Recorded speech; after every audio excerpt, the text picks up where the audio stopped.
Oh,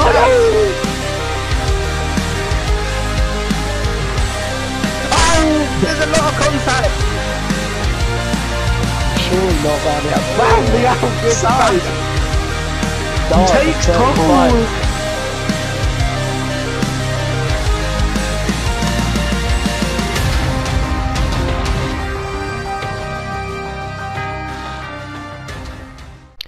Hello and welcome to the PRL Division 1 Podcast, the first one, hopefully of many, and as you might have guessed from this intro and title, this is a strictly Division 1 related podcast, and from now on this will always be the case, and fingers crossed there will also be an exclusively Division 2 related podcast as well, which will be led by Mark and potentially some other D2 guys. As always, I'm glad to say I've been away for a while, but I'm glad to say I'm back, and I'm glad to say I'm joined by Ireland's favourite Gary Donegan. Gary, how are you doing? I'm doing well. Good to hear. I've missed it. I've been away for a while, missed a few races. Missed quite a few races. Yeah, you have actually. So yeah, it makes sense to carry on like old time's sake with the qualifying race. And as you were in the race, do you want to take us through the qualifying race and what you felt about some of the drives? Decky took all with a 42.5. Very good lap. Very good lap. It was a tenth quicker than his championship rival Michael in P2, followed by Louis. So top three were just separated by just over a tenth, which is very close. Very fast, aren't they? Very fast. It was like there was a 4-10 gap between Louis and Jim in P4. So oh wow, I didn't realise there was that much of a gap. Yeah, they're in a league of their own. And then Harry was in P5. Falcon, very disappointing for him. Really summed up his race in P6. Yeah, not great. Yeah. Rick in 7th. Very good quality for him once again. Halleck in 8th. That could be his best quality of the season. I'm not too sure though. Yeah, good quality from him. I'm sure he'll be very happy with that sort of qualifying. Near 9th on the super softs. Odd. Very odd strategy. That race. Yeah. No idea why he's done that. I'm sure he can explain to us why he's done that. Yeah. But yeah, it did seem odd. 10th was Owen. 11th, Mitch. Disappointing quality for him. Not where he wants to be. No, definitely not. 12th was Jari. Myself in 13th. Not a bad quality from you and Jari. No, Find yourself towards the sharp end, yeah? Yeah. YHYY in 14th. Agnew 15th. Harin and Org. Harina Guac. Yeah, you just say that. I don't even think that's how you say it, but I know Mitch calls him Harina Guac, and I really like the name, so I've gone with it ever since. If I could say it, it'd be great, but I can't. If he could tell us how to say it, that'd be brilliant. Yeah, that'd be grand. He was 16th. Adam was in 17th, and he rounded out the grid. As always. As always, yeah. 2 seconds off the pace. I'd say he's happy with only 2 seconds. Oh god, here we go. No, but interesting quality. Main points from that was Neil starting on supers. Yeah. Don't know why. Falcon down in 6th. Not great. As you were in the quali, I know that from the stream, as I did watch it. Oh, it's probably a good time to mention. We've got a new commentator, TS Odems. He is actually in PRL, but he's in the American division. And I thought he did a really great job. I'm not sure if he'll be listening to this, but really impressed. Very insightful, very accurate, very knowledgeable. I'm really looking forward to him and Cliffy giving us the streams. Yeah, it was a great stream as always by Cliffy and yeah. Oh, what was I going to say? I had it on the... Yeah, I think you're going to say... Right on the top of my head. Well, I don't think that's what I was going to say, but that is a very good point. I completely forgot about that. Falcon, and he was caught on stream doing it, which is probably really unlucky. He just completely cut the start of the second sector, and it's not. We have actually said you can't do that. There's no rule against it. Kind of gentleman's agreement, really. So I'm sure I will reiterate that later on in this week. But not what you want to see. Can gain advantages from that. And oh, that's what I was going to say. That's what it leads me on to. As you were in that quali, it kind of looked as if it was going to rain at the end. Did that affect anyone's kind of... Is that maybe why Nia went on the supers, because he thought it might be wet, or...? Well, it did rain at the end of the quali. But I don't think it... Well, just...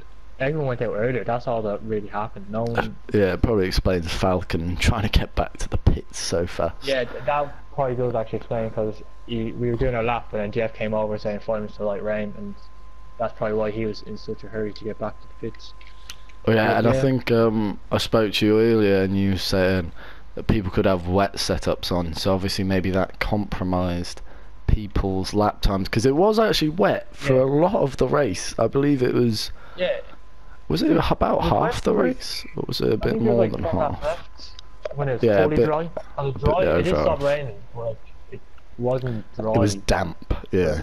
Yeah, even when we went on to the dry tyres, it was still damp. You could still see the spray coming off the tyres. And it wasn't until the end of the race, like the last couple of laps, that it was getting really dry, and then the tyres actually started to work properly.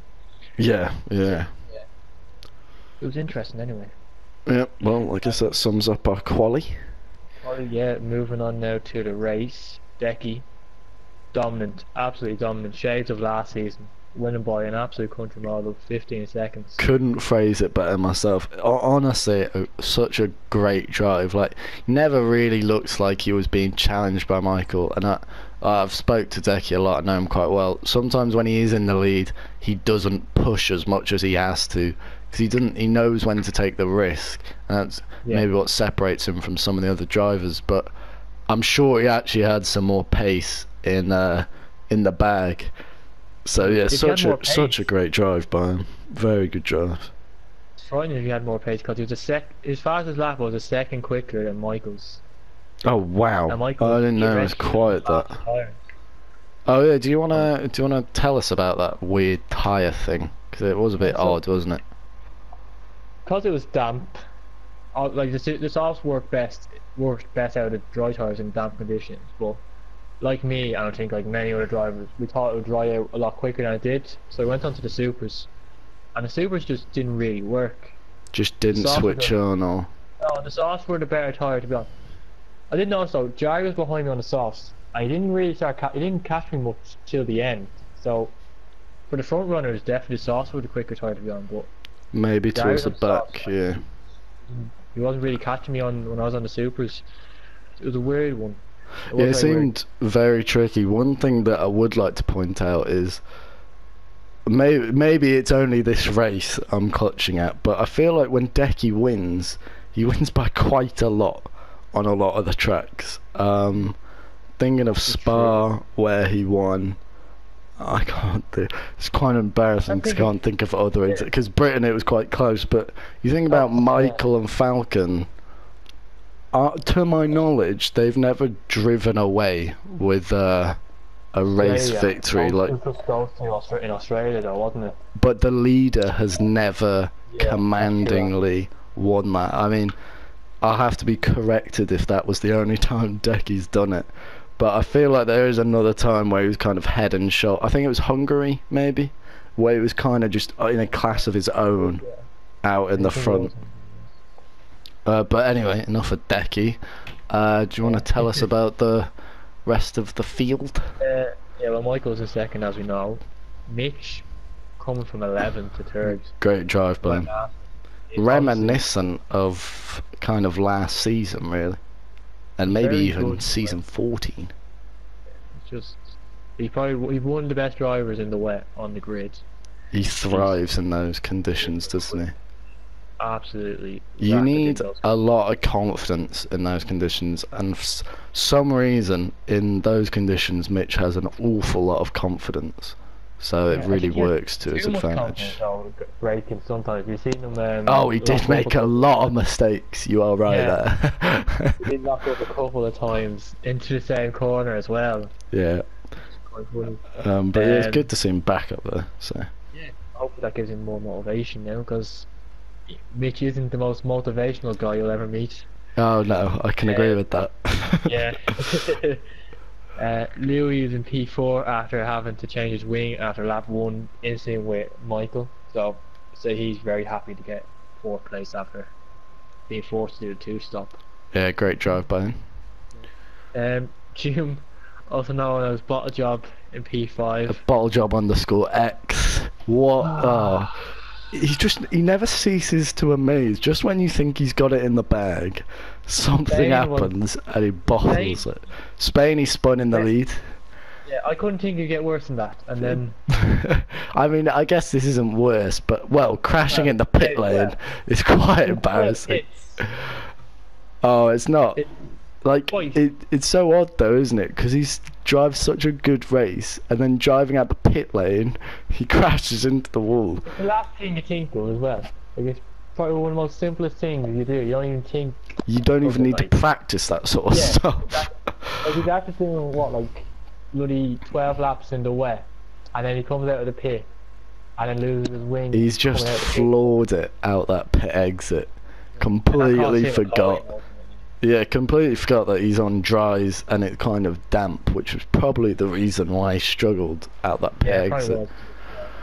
And he lit up the rear as well. I thought he was going to bin it on the exit. Yeah, same, because he hit the wall and then he just kept the throttle down. He just kept it down. I thought, what are you doing? Oh my god. But yeah, that was impressive. Yeah, it was. Then it was me and P6. Quality drive from the Donegan. Absolutely amazing. Claiming probably Baku. Oh god, here we go. Probably was that doubling your point score with the one race, or almost doubling, I believe. Probably almost doubled it. It was a great race. I saw your highlights and Mitch's, and I saw you both kind of entangled in a little battle, which was great to see you two battling. I was a bit afraid because every time I'm behind Mitch in the wet, or Mitch is behind me in the wet, I always spin. So but at least this time you didn't. Yeah, thank you. But yeah, it was good to be up there fighting for a little bit. Then P7 was Jarry, also very good for him on his return. Yeah, good to see him back up there. Yep. Calic P8, he had a bit of a troubled face. He got absolutely dive bombed by Harry.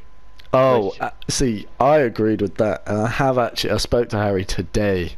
I was playing with him, and he said that I think it was probably him lagging, because I don't think Calic lags, but he said Calic's car lagged or something, and Harry tried to avoid Calic, so went straight across the corner and incidentally hit Calic. I mean, could be a good excuse. I don't know. I mean, it's very plausible. During quali, Harry seemed to have internet issues because he kept getting kicked from the session and rejoining. I don't doubt that he had internet issues, to be fair, but does seem very plausible. But who knows? Whatever happened, as long as they're both friends now. Yeah, and Adam also took him out with lag, so that isn't great for Calic. Not a great race for him. he could have got 8, so I'd say he's happy enough. Yeah, given what happened. Yeah, P9 with Adam after starting last. Good points for him. I'd say he's happy enough. Pace didn't seem to be there in the dry, but he told you anything about it, or? Sorry, what was that?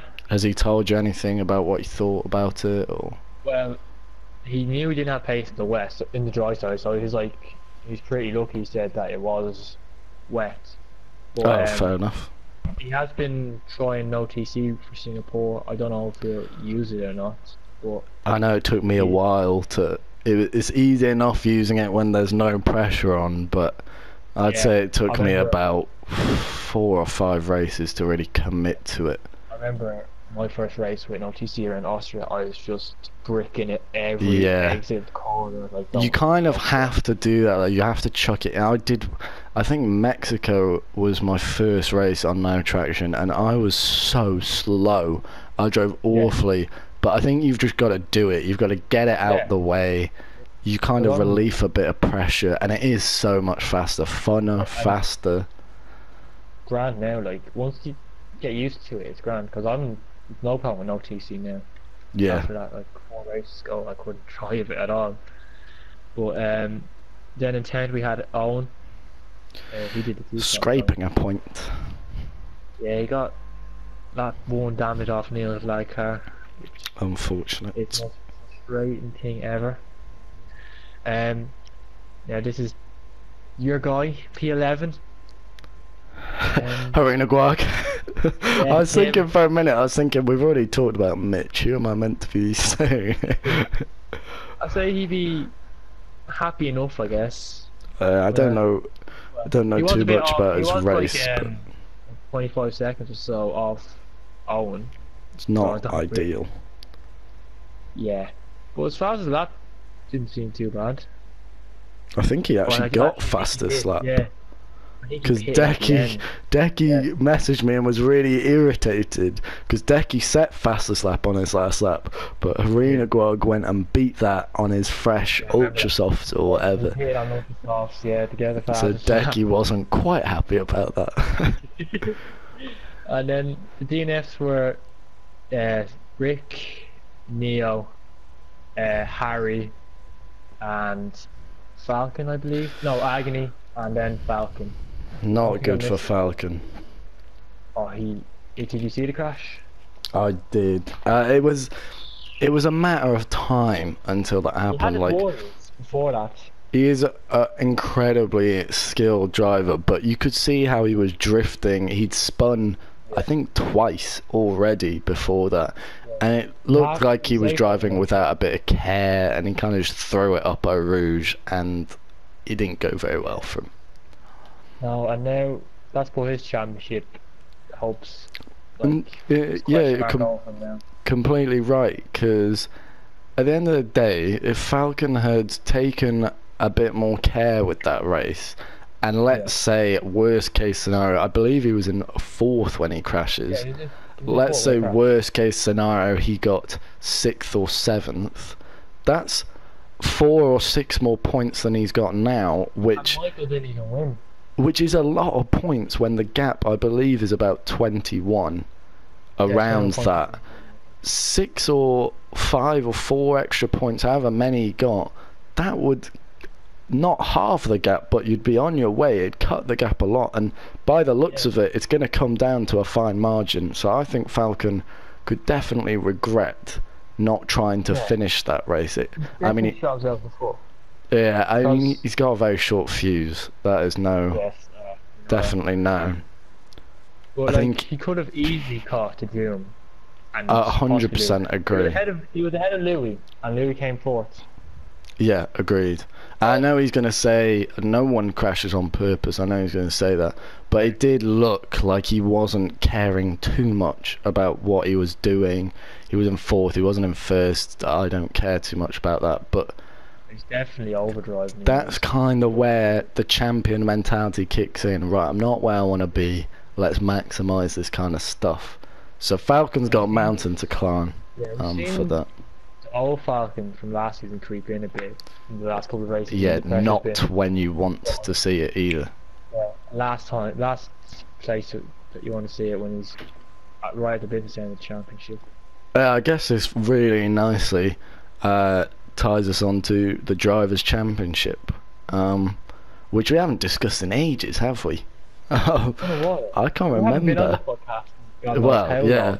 But I can't remember. I think we stopped talking about this. But review, was it last time we did it? Yeah, it was a long time ago anyway. So we'll go through it now. At the top, it's the Greek IRT_Michael F1, who's on 161 points, who has a 4-point lead to Decky, and then a 21-point lead over Falcon. So it's obviously these three are the people in it. I can say now, Decky's also said it in the chat, Decky will be missing Singapore, so he's going to have one race less than I just hope he Falcon turns and up. Michael. I just really hope he just. Wouldn't it be turns up. great if he just turned up? I'd love that.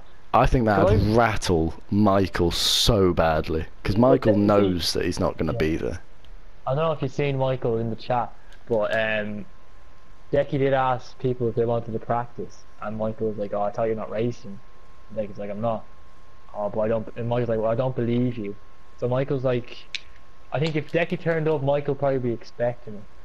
Yeah, that's kind of true. It does seem a bit bait that he would practice but not turn up. Yeah. But yeah, so in terms of the title fight, I would say it's on Falcon. It's Falcon's chance to not chance to catch, but it's up to him to catch. Yeah. I believe Decky is out of it if Michael gets second or God forbid first for Decky, because then the gap really is two. 3 races to go. Yeah, 3 races. You win every race. The minimum you can gain is 21 points, so that would not be enough for Decky.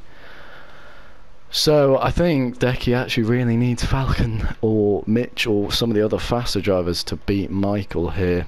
Needs Falcon and Michael to have a 2017 Singapore moment.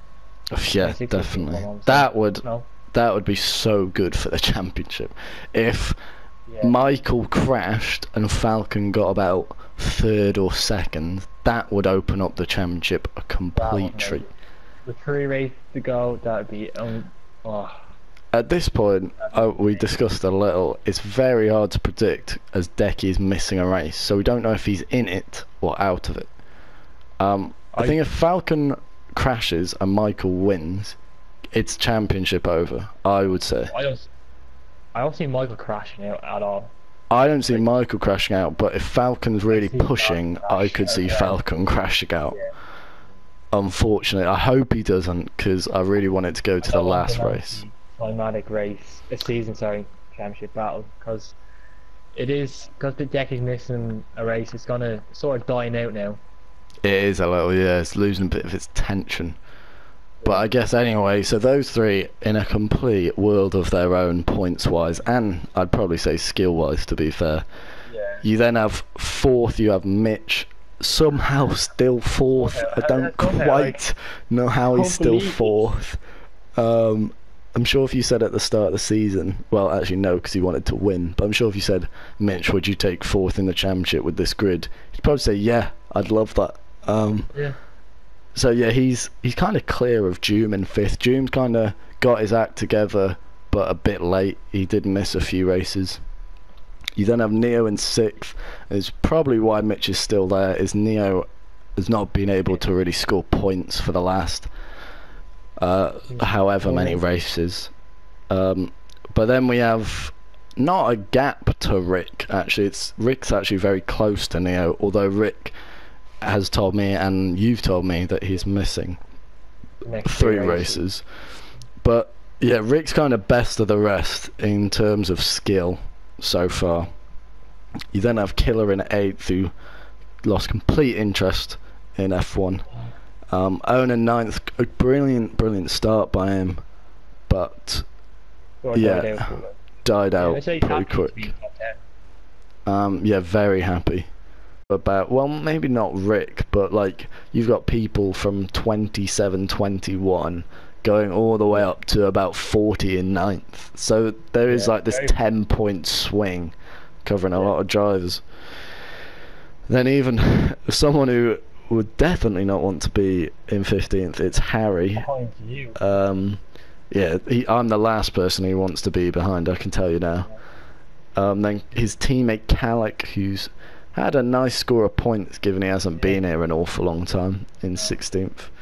Jeff, who kind of a bit disappointed in him. He showed interest at the start, and now I think he just doesn't like the game and doesn't show interest, which is not great to see.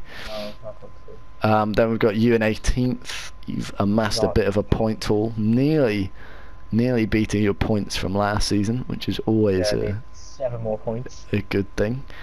Then we have Adam, your ex-teammate, with 8 points. He's really started to get results, hasn't he?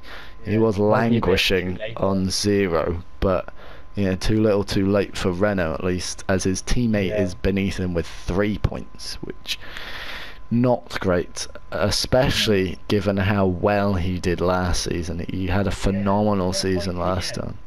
So many points. I don't know how many he had, but he was 50 or 100. I can't bloody close towards me at the end of the season. He wasn't that far off me and Rick, I didn't think, but yeah, he nearly got I could be wrong. I think it was like 100 points or something. He did very well. But obviously not on this table. We have Simsai and Agni, two drivers who I think need to rethink their commitment to league racing. I've spoke to Simsai quite a bit, and he always enjoys the races, but if he's not practicing, if he's not getting involved with the community, he didn't even know who some of the drivers were, which I found a bit shocking, then I think you need to rethink, do I hold this seat or should I give it to someone else? Obviously we don't have anyone to take it. I think it'd be better suited to someone like V5, but obviously you can't take V5 from D2 now because yeah. You wouldn't want to take him away from that. But I mean, like, he's one of the drivers that I put in D1 if I was have to take one of them now. Yeah, definitely. I mean, you've been in PRL long enough and probably league racing to know that when the drivers start interacting, that's when speed increases. When people start to get to know each other and want to beat each other, when people start making rivalries and want to beat each other. If you're in a league with strangers, I wouldn't care where I finished at that point. But when you're starting to form a reputation, that's when you're starting to think, right, I want to practice, I want to do well. And I don't see Simside practice much, and Agony I don't see really ever practice too much. You really... One lap merchant, isn't he? The one lap merchant, I've never heard that. Oh, it's funny, it's not funny, it's a bit sad how he went from season 13 title challenger to season 16 one lap merchant, as you would say. Not great to see, is it? Very bad, very bad. But yes, I guess this brings us on to the constructors, which I'm not sure if you've got up, but I'm just getting up now. Bear with. Yes, I haven't checked the constructors in a while, to be fair. I had a look at them the other day, actually. Right, if my internet works, it should be loading. Right, bingo. We are in. Right, so. Oh, I forgot it's so bad on the phone. Right, here we go. So, in first, at no surprise at all, it's Toro Rosso with a 69-point lead over Mercedes. I just want to point out there have been two teams that have scored more than, well, the max points you can in a weekend, and that is Mercedes, who did it at round 9, and Toro Rosso have done it on three different occasions. So getting a 1-2 that often is honestly quite scary. I think, to be fair, they were favourites at the start of the season, but I thought it'd be a little closer than what it is. In third, an absolute mile behind first and second, it's Williams, who were closely followed by Force India. Neither team has been particularly scoring points. Yeah, I think Mitch's third place has propped us ahead of them. Then we've got Ferrari in fifth.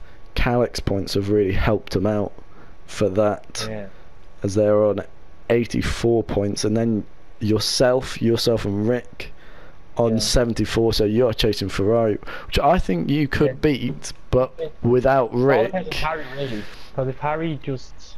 To be fair, actually, But if Harry doesn't finish a race, then I think I could... Because it is 2 against 1 for their next 3 races, effectively. So yeah, I think if Harry DNFs and stuff like that, I think you've got a chance. You've just got to make sure you beat Calic. So that'll be an interesting... Win the race or something. Yeah, that'll be an interesting little battle. We've then got Haas in 7th, who are then quite a distance off Sauber, yourself. Then we've got McLaren closely following them, the one-man team. I might as well rename that to Own, because Simsai has not contributed a single point to that tally. Then we've got Red Bull, who we might as well call Jari, because Agony hasn't got a point for them. But miraculously, a team that has got both drivers in the points is comfortably in last place, and that is Renault, who I think were probably... to be fair, I'm not sure if they were favourites to come bottom, but they would. You would definitely put them down there at the start of the season. Yeah. But I wouldn't have thought they'd be this. I didn't think they'd be this far off. The teams above Adam them. in your team, anything's possible. So. Yeah, Adam hasn't had quite the season that He's picked he'd it up lately, wanted. but he's very, very slow to get started. Yeah, not ideal. But yeah, if you got anything to add, anything you want to say about the Drivers' Championship or Constructors' Championship or Belgium in general? Belgium. No, I just see it's Decky races who win the championship, but because he's apparently not raced one race, Falcon's just not Falcon. I think Michael got in the bag. Yeah. Had it. Yeah, I think Michael knows that. I wonder what he's like under pressure, because I think this is the first point in the season where I think we've actually had a title contender that is like unanimously the favourite. As well. Yeah, yeah. I mean, Falcon I don't think is good under pressure. You can see in the chat every time before a race it's I've done no practice, whatever, and that's fair enough. I know he doesn't always do a lot of practice, but I think someone would only say that if they wanted to get an excuse out of the way, if they weren't bothered. Someone like Decky is an absolute animal under pressure. I am terrible under pressure. I feel with anyone who's bad under pressure. But a little fact, the only race that Decky got nervous in last season was the title fight. And from his words, he said he was shitting himself in the build-up to that race. Well, who wouldn't when they're going head-to-head with one of the fastest drivers on PS4 in Cara? That title meant so much. I thought this title would really build up to it, but because people have been like kind of half invested because they haven't done all the races, it just hasn't meant as much as the first one. And that Cara Decky one really was not a Rosberg Hamilton, but it was like that. Two drivers going at it. Cara came from nowhere that season. He was so far behind Decky. He was very far behind. He went on a run and gained, and then Abu Dhabi, it was so tight. Oh, it was great to commentate. I'm not gonna lie. I watched it back. It was amazing. But yeah. Oh, it was phenomenal. But like, I'm pretty sure there was a stat out of the last 9 races or something, Cara and Decky won all of them, and that just showed how much in a league of their own those two drivers were, which is why it's a bit confusing where Michael and Falcon have come from, because they weren't really there last season. If you look at it, Australia, you didn't get many points. Yeah, Bahrain, agreed. He did have a bad start. That's a very good point. So if he had a better start, he could have been leading his championship, and that race he's missing wouldn't mean as much. Yeah, definitely. But you win some, you lose some. I believe that wraps us up for this segment. And we can go into the Singapore preview just about now. And moving on to the Singapore preview, obviously it's early doors with respect to a lot of time for practicing, but me and Gary are going to give our best attempts at trying to predict who might come out trumps in quali and the race, and what sort of times maybe we're thinking of. So Gary, what are you thinking for quali? Tricky track, or do you think it'll be quite spread out? I think it'll be quite spread out. Show the top drivers will show what they're all about, and there'll be a massive gap, I say, from the top 6 downwards. I think there'll be a big gap. And yeah, I agree.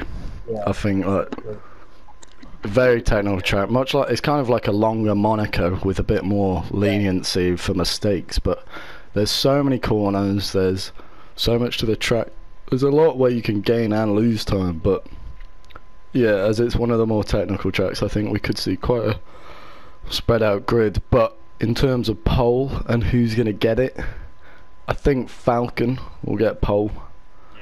he seems to be better under pressure than Mitch, and I think Mitch is also in the hunt for it. I don't know what Michael's pace is like, that's the problem, but I know Falcon and Mitch really love this track. I'm going to predict, I know Mitch and Falcon can do low 36s, but I'm going to predict about a 36.4 for pole.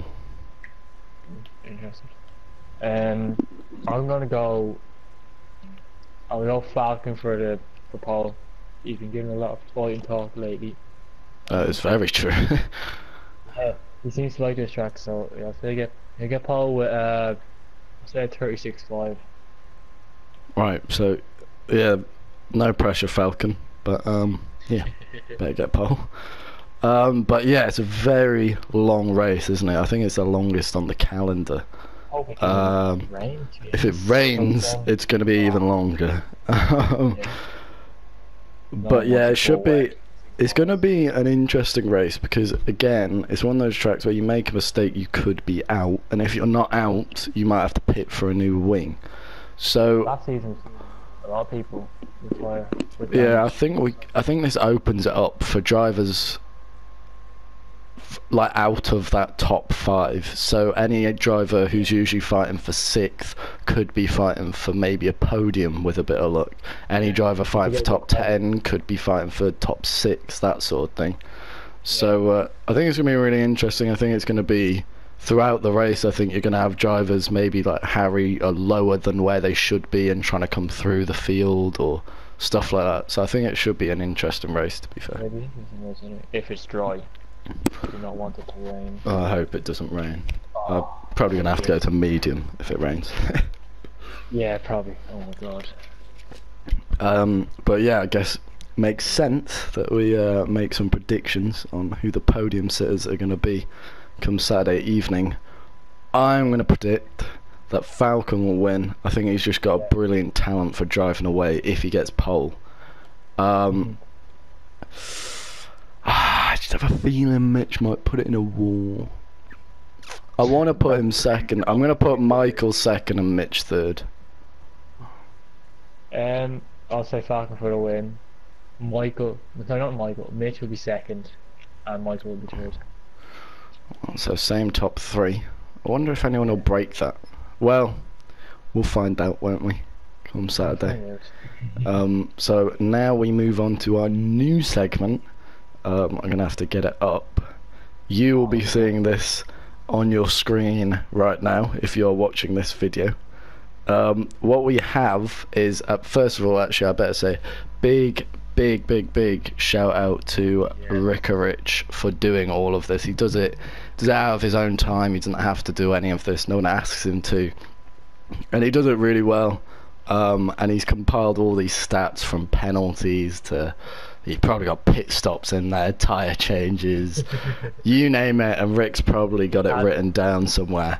And basically he has compiled this I guess rankings, as it would be, of the drivers, and it's based on several metrics. So I'll give an example of how this would be calculated. Let's take Falcon for example. Okay, let's say in the penalty category Falcon overall is ranked 2nd, and then if you look in another category, let's say the qualifying category, let's say overall Falcon's average ranks him 4th. That 4th and that 2nd ranking would combine and be divided by 2, and you would get 3rd overall. So that 3rd would be his average, and then you would rank the averages, which would get this rankings. I'm sure if I've butchered that explanation and you're confused, go message Rick and he can probably give you a much better explanation. But Rick, comment down below. Yeah, just explain everything, Rick. Explain everything. So yeah, so on your screen you are seeing what the statistics have ranked people. So I should probably say which statistics these are. I've completely forgotten. I believe these statistics are based on penalties, average qualifying, average race finish, average positions gained. And yeah, again, Rick can probably clear this up in the comment section. I think there's 6 statistics he's ranked it on, so it's very accurate, I guess. The only thing that affects this ranking is if you haven't done many races, you'll have a smaller sample and it could reflect you either disproportionately good or bad. So yeah, that's the only problem with this. But anyway, let's get into it. What are you thinking, Gary? What are you thinking? Yeah. So I'm surprised to see a couple of drivers upside. Calic, obviously, he's up. He's very high, isn't he? Yeah. That's also due to the lack of racing he's done in D1. Surprised to see Owen's a bit lower than I thought he'd be, to be honest. He is, yeah. And there's Harry and Louis quite low given their speed, but I think that makes a bit of sense because the statistics rankings kind of reflects the overall championship table, more or less. But it kind of takes into account how many races you've done, so it's a bit of a better show in a way. But you might be wondering, what are these +1, -2 numbers that you can see? Well, I asked a lot of you, I messaged a lot of you personally and said, could you rank the drivers based on like how good they are in 1 to 21 on ability? And this column, if they've got a plus number, that's how much they've gone up from the opinions. So for example, Michael, we will show you this at one point in a minute, Michael in the opinions one is ranked 2nd overall, so he has a +1 because in the statistics he is ranked 1st. So you can kind of guess where people are ranked. But yeah, so that's probably all we can say for the stats one. Yes. The opinion was quite a lot more interesting, to be honest. The opinions one is probably where people really want to see what's going on. So yeah, let's move on to the opinions one, which you will now be able to see on your screen.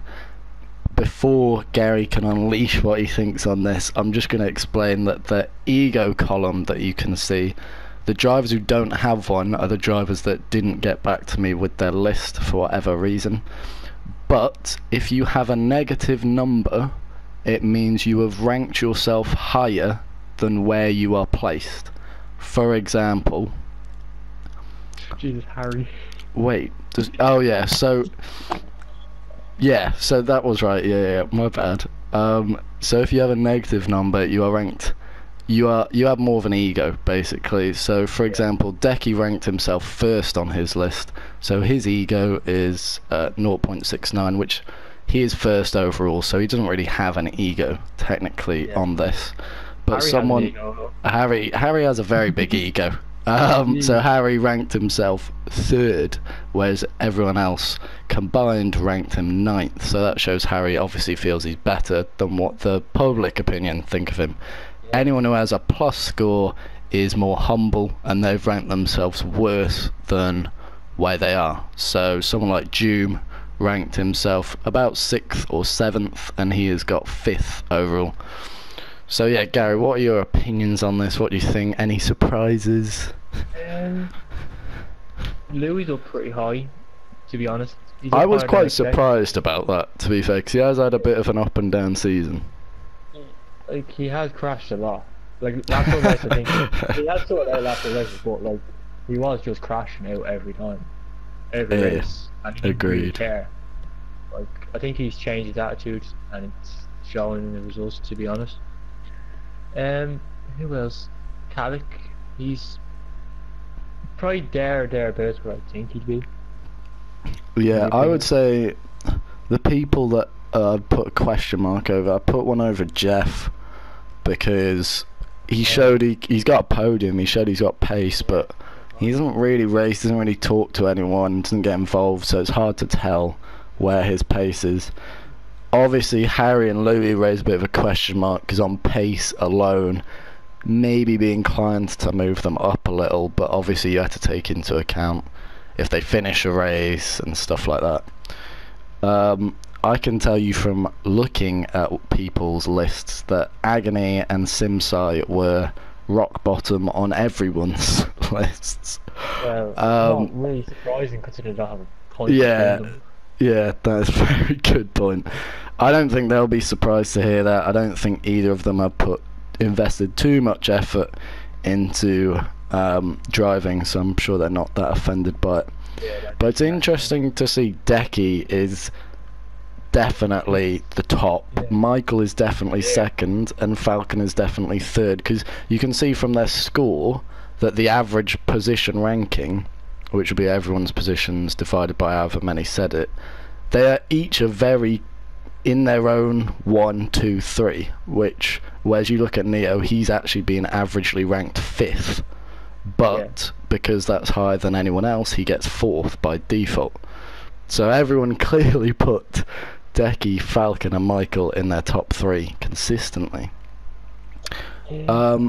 But other than that, there's not too much to say from it, but there's a clear gulf, and that's between Mitch and Louis. So Mitch and up towards Decky, those 6 drivers are clearly often in rotation amongst that top 6, whereas Louis and below obviously kind of like not always, sometimes put higher, sometimes put lower. So yeah, it's interesting.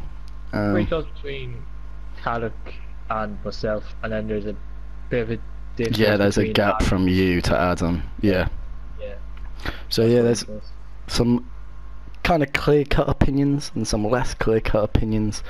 So yeah, thank you to everyone who got back to me and sent their lists in, because that made this kind of possible.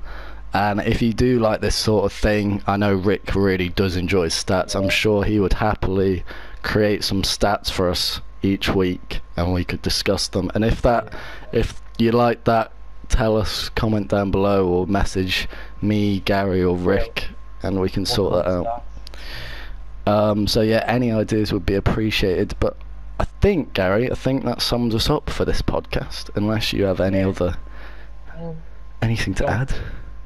I have nothing to add really, no. It's just nothing. That's it. Well, I'm going to wish everyone the best of luck at Singapore in Division 1 and Division 2. And yeah, I guess we will see you next week for Division 1's second exclusive podcast. So take care, everybody. Bye.